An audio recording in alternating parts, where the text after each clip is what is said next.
Welcome to Life Happens, where Texans come to protect their legacy and prepare for the second half of life. Join your host, attorney Kim Hegwood of Your Legacy Legal Care, and our weekly guest as we navigate the challenges that emerge as life happens. Now here's your host, Kim Hegwood. Good morning and welcome to Life Happens with me, Kim Hegwood, and our very special guest today is Sherri Snelling. Good morning. Good morning. And Sherri's the CEO of the Caregiving Clubs. That sounds like a cool name. And, and today we're going to talk about the future of caregiving. So it seems like from what I've read that you've spent your career helping families navigate caregiving. So what do you find is the biggest shifts happening right now, in how we care for older adults? Sure. So just real quickly, my background is as a corporate gerontologist and also as an author on books about caregiving. And a lot of my work is with employers and employees. So what's happening kind of in the workplace with people who are working, but now they're also juggling this balancing act of having older loved ones that they need to care for. And I think that one of the biggest shifts, if you will, was the study that came out last year from the National Alliance for Caregiving and AARP that showed we now have 63 million Americans who are in this caregiver role. That's 20 million more than we had a decade ago. So we are definitely becoming a caregiving nation. And I think the good news is there are a lot of products and services and resources out there that can help support family caregivers through their journey, but the awareness of those programs and services, the connections, how to find them, how to research what's best is almost non-existent. So there's kind of this void where caregivers really feel all on their own. We have to do a better job of making those connections, I think, for them. I read that there are 63 million unpaid caregivers right now. Yeah, that's absolutely right. Think about that staggering number. So, yeah. And a third, I'll just mention, Kim, a third of those 63 million are what we call the sandwich generation, which means not only are they caring for children or maybe younger kids that have come home from college but are still under their roof and they're financially caring for them, but also then older parents or in-laws or grandparents at the same time. Yeah, I was that. I was the cream in the middle of that Oreo, so right. Taking care of grandparents, raising teenagers. Yep. So lots and lots of fun.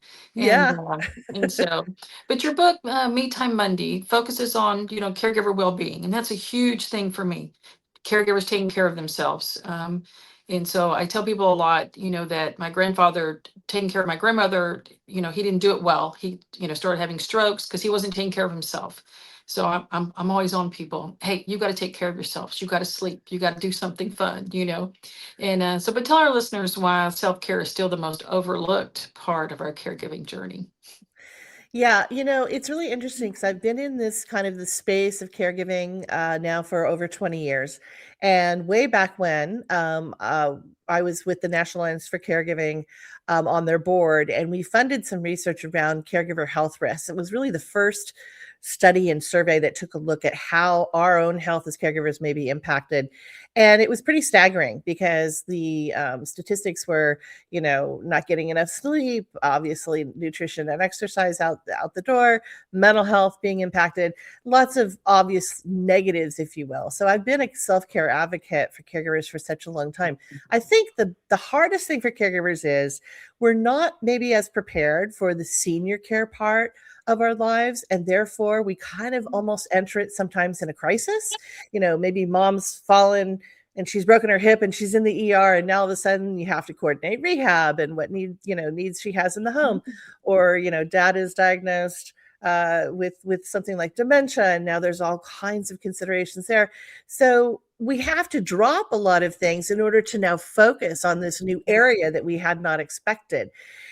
The more we can try to prepare ourselves, because let's face it, we just crossed a Rubicon last year where in this country, for the very first time, we actually now have more people over the age of 65 than under the age of 18. What does that mean? That means we're going to have more parents to care for than children. And so we kind of really need to definitely prepare for this whole caring for mom and dad, caring for grandparents part of it.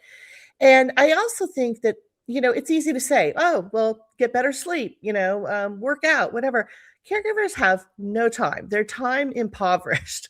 And also, they're trying to juggle all of these extra balls now that they have. It might be work as well as kids, and now taking care of, at least one older parent. Sometimes in families, it's more than one.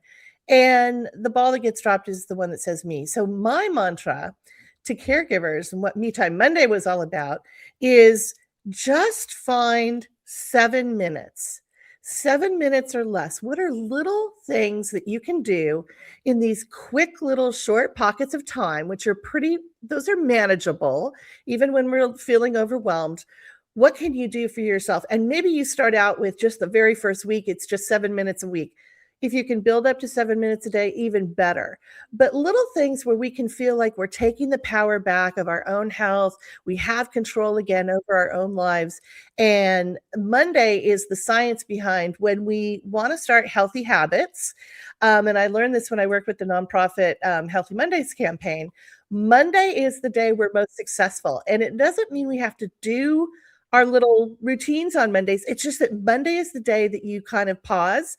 What am I going to do this week? How am I going to find that 7 minutes of time? And then also reset every week. Find out, was I able to get there? What, maybe it was an obstacle that I wasn't successful, but you get to repeat yourself every week because there's 52 Mondays in the calendar. So it's a lot better than a New Year's resolution, which most of us abandoned by February anyway. Yeah. And so that works. Yes, definitely. You think 7 minutes, it doesn't seem like a long time, but when you're going through the day, it's like 7 minutes sometimes is a long time, can be a long time when you're trying to get a ton of stuff done. And so, Yeah, and I think very often, we like to take big bites as Americans. We like to, kind of really get in there. But if you can just get outside for 7 minutes and kind of listen to the bird song, look at the beautiful trees or nature in your area, just for 7 minutes, it's amazing how that boosts the brain. And I talk in the book about the 4 happiness hormones. It's going to boost things like serotonin, which is our happiness, mood booster hormone, and other things. And so it's amazing what those little pockets of time can do for you. definitely. So, as a corporate gerontologist, what trends are you seeing with aging, longevity, and brain health, that families should be paying closer attention to? Yeah, well, it's really interesting that you mentioned brain health because I think this is kind of becoming now the new focus. Almost everything I'm seeing, if it's not called a wellness something or falling into the wellness bucket, it's now neuro, right? Neurodesign, neurotech. It's all about brain health. And I think it's because we're really starting to understand our brains, thankfully, a lot better than we ever have. We know there's something called neuroplasticity, which means we can build new connections between our brain cells that make our brains stronger and can help us have better cognition longer in life. So we're learning all of these things. And I think that what's important for caregivers is, again, to truly understand. For instance, we tell people you should get at least 7 to 8 hours of good sleep. But how does that affect your brain? Well, when I go out and I talk, and I do a lot of talks with, employer groups and other folks, we talk about sleep, and sleep almost becomes like a washing machine. I said, when you put your clothes in the washing machine, it has 4 cycles, right? It's got the water comes in, then it adds the soap, then it's, swirls it all around to get it clean, then it rinses it, and then it spins it. I said, when you don't get enough hours of sleep, you're not getting enough of that REM and then non-REM cycles. And we need at least 4 of those to completely cleanse our brains, because what happens when you sleep is your brain's going to work.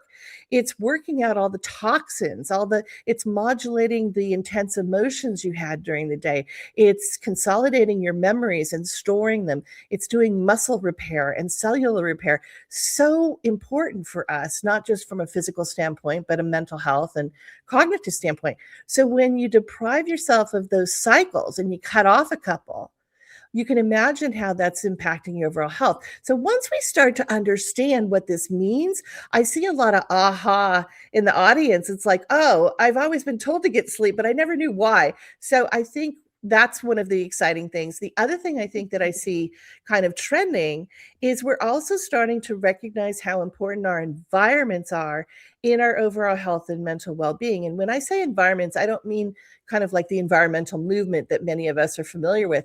I'm talking about your home environment. How do you make that a sanctuary? How do you make that a brain health refuge? Even your office space, how do you create in your cubicle things that are going to spark those happiness hormones in your brain? So the whole environmental aspect of health is now starting to be much better understood. And we're seeing things like the Neurodesign Academy and other places that are starting to train people. And I've gone through some of these certifications myself on how our brains interact with our actual environments. I was thinking my brain doesn't ever do that sort of thing at night. It's busy. And Yeah. so I was like, I have to figure out why mine doesn't seem to be doing all those things. But caregiving often brings, you think emotional, financial, logical stress, so what practical steps can families take, early to kind of prepare for those future care needs? Yeah, and again, I think you said something really important, and that is to plan early. Again, very often as families, we wait until a crisis happens. Now, all of a sudden, you're jumping in, you're trying to find paperwork, you're trying to find answers. You don't know where everything is or what's in place or what kind of financial situation and setup maybe your parents have that can cover different things. And it's really inundating and overwhelming. So the earlier that we can plan, I think the better. And I think the big thing that is such a shock for families, and I know that you probably have experienced this as an old law attorney, is the costs of care. It's a sticker shock. People don't recognize that something like assisted living or memory care could cost upwards of $360,000 over a 3-year period. And yet mom and dad only have maybe $100,000 saved, and Medicare doesn't cover that. So now what, right? So, and maybe there's no long-term care insurance plan that can help out with some of those benefits. So those are the kinds of things that I think the primary one being where your loved one lived, because whether we want to keep them at home, which is the desire of most older Americans, stay in my home as independently and free and safe as possible, that still means that we might need to bring help into the home. It might be to help prepare meals. It might be even more intensive, like helping them bathe or dress. We have to still maintain things like, mow the lawn, rake the leaves. We have to modify the house to make sure it is safe as we get older, because everything changes in terms of safety. So there's still costs involved, even if your loved one isn't going to maybe move into an actual senior living community. But still, the cost is such a sticker shock that I think the earlier families can get together and kind of plan ahead and know what's in store, the better, because the financial strain and stress creates so much of this. It adds to that emotional stress burden. The emotional stress starts because we're watching our beloved, parents or grandparents become frail and vulnerable. And it's not something we maybe wanted to think about. But then you add on top of that the financial stress, and this is where we see caregivers have a lot of burnout, because it's not a sprint, it's a marathon. We know that most caregivers are in their role about 4.5, 5 years. And if you're caring for someone with dementia or Alzheimer's, it's double that, it's 9 years. Yeah, it can be a very long time. And so, unfortunately, a very long time. Yeah. So, on your podcast, you've interviewed countless experts, right? And so, what conversations or insights have surprised you the most recently?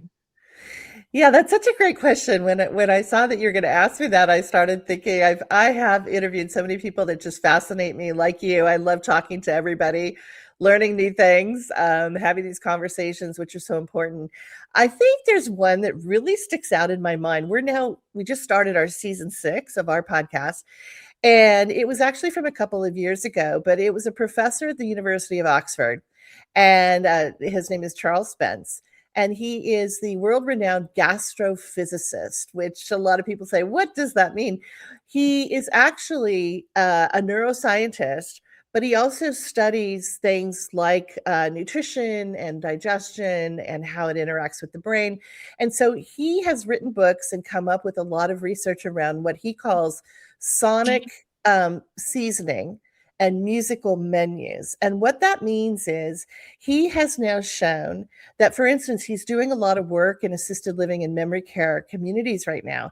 And, very often people have maybe diabetes. They have to, decrease the sugar in their diet. And so the food can taste bland, or you're on medications and it just doesn't taste quite as good.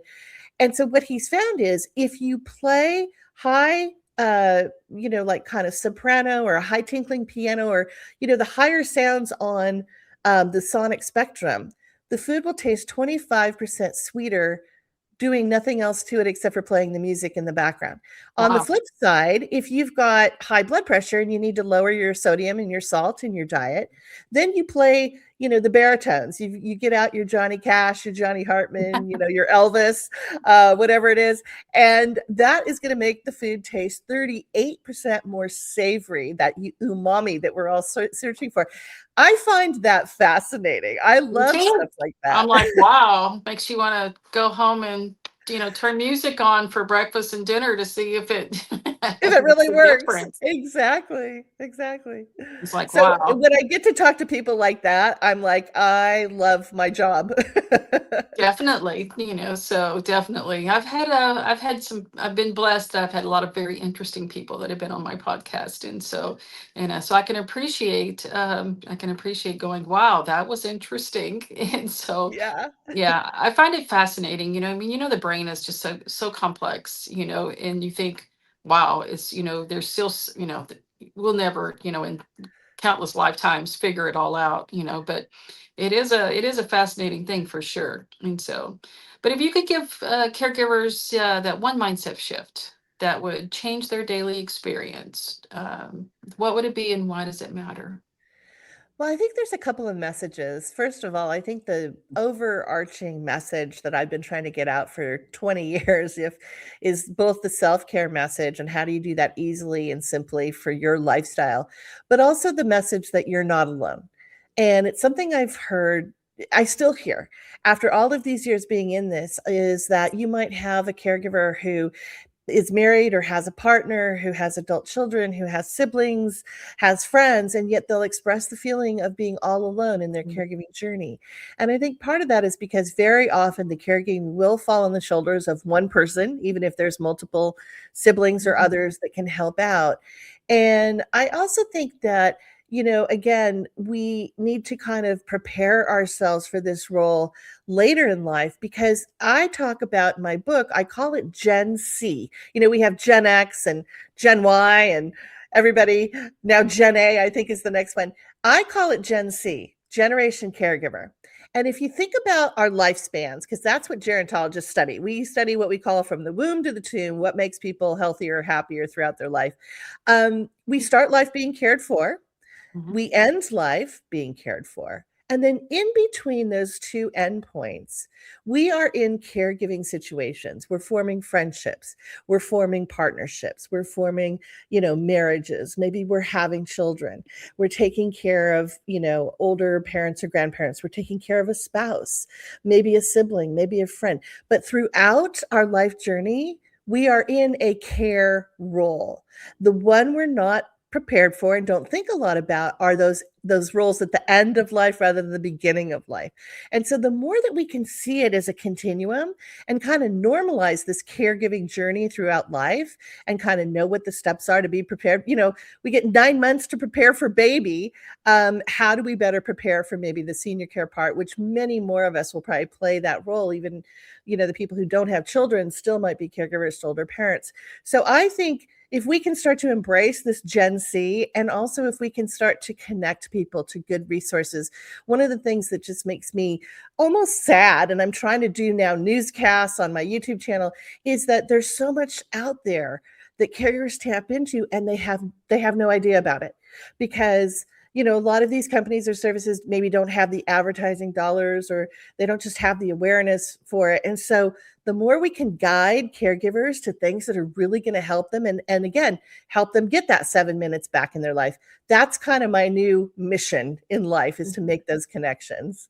Yeah, perfect. That sounds great. So Sherri, if somebody wants to find you, how do they do that? So there's a couple of ways. You can go to my website, caregivingclub.com. You can also feel free to email me. It's Sherri, Sherri, at caregivingclub.com. And then I'm on Facebook and Instagram and LinkedIn and other places if you want to connect with me that way as well. Perfect. And so thanks so much. This has been fabulous today. And I know our listeners are really appreciating everything that you brought today. And you have a great day. And we look forward to having you on again soon. Well, thank you, Kim. It's been wonderful talking to you. Thank you. Thanks for tuning in to this week's episode of Life Happens with Kim Hegwood. Be sure to tune in every Thursday at 10 a.m. wherever you listen to your podcast as we navigate through the challenges that emerge as life happens. The content of this podcast does not establish an attorney-client relationship or constitute attorney-client privilege, legal, medical, financial, or any other professional advice.